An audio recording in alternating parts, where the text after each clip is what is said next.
The EU and the US are on the path to creating a free trade agreement.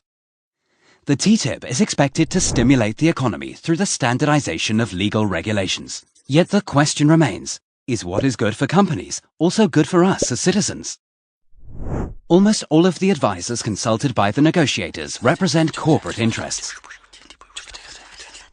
The decisions being taken will have a widespread impact. Reason enough to keep a sharp eye on the negotiators.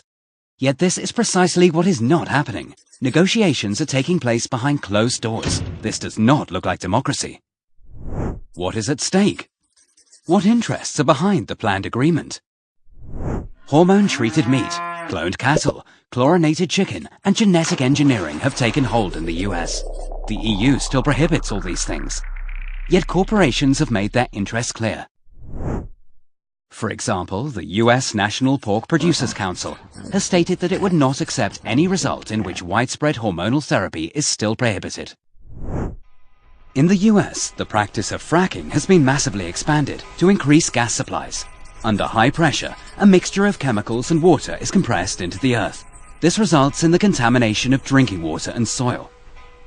The TTIP promises cheap gas exports, but at what price? And who is liable for the damage caused? Environmental groups throughout the world reject fracking. In 2010, following the financial crisis, the US gave its administrative authorities the option to regulate foreign subsidiaries of US banks. This has angered the US banking industry. Yet it has found an ally in the EU, which has called for the recognition of weaker European laws. Significant proposals regarding bank regulation are once again at stake. Achievements made on both sides of the Atlantic are at risk. Workers' rights were hard-won in this part of the world.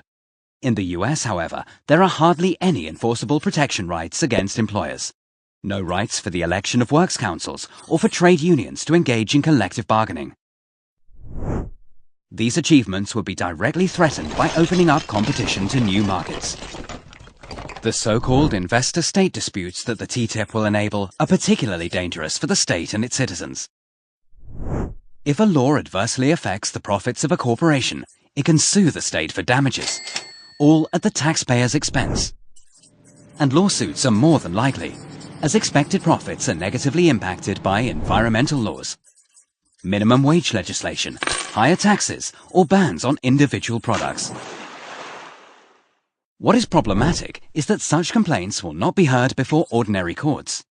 So-called arbitration courts, composed of 3 attorneys, will be used, and their decisions are binding under international law. Free trade agreements can be very costly to taxpayers, as Canada is currently finding out thanks to NAFTA, the North American Free Trade Agreement. The US and Mexico are also signatories. The residents of Quebec voted in a referendum to protect the environment from fracking.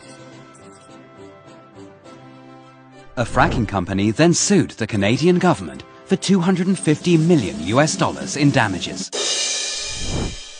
Grandiose promises of growth, prosperity, and new jobs can't be trusted either.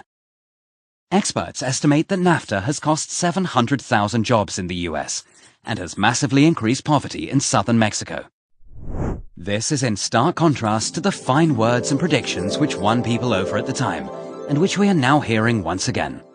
The winners of free trade agreements are solely banks and corporations. But we can still do something.